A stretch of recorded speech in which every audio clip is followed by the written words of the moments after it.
আসসালামু আলাইকুম ভিউয়ার্স, আশা করি সবাই ভালো আছেন।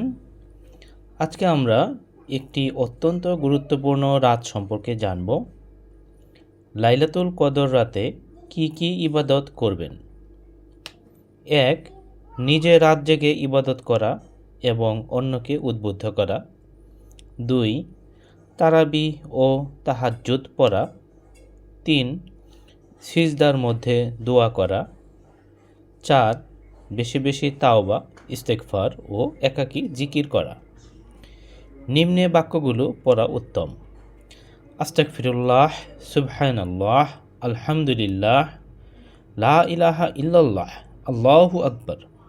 আস্তাগফিরুল্লাহ আল্লাযী লা ইলাহা ইল্লা হুয়াল হাইয়ুল কাইয়্যুম ওয়া আতুবু ইলাইহি ইত্যাদি।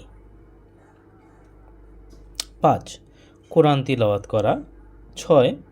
একাগ্রচিত্তে বেশি বেশি ও বারবার দোয়া করা। এই দোয়াটি বেশি বেশি পড়া: আল্লাহুম্মা ইন্নাকা আফুবুন তুহিব্বুল আফওয়া ফাফু আন্নি।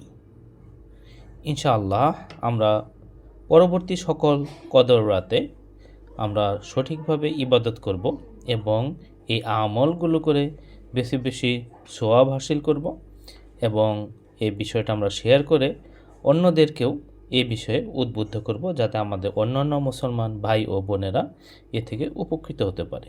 সবাই ভালো থাকবেন, সুস্থ থাকবেন। ইনশাআল্লাহ পরবর্তী ভিডিওতে আবার দেখা হবে।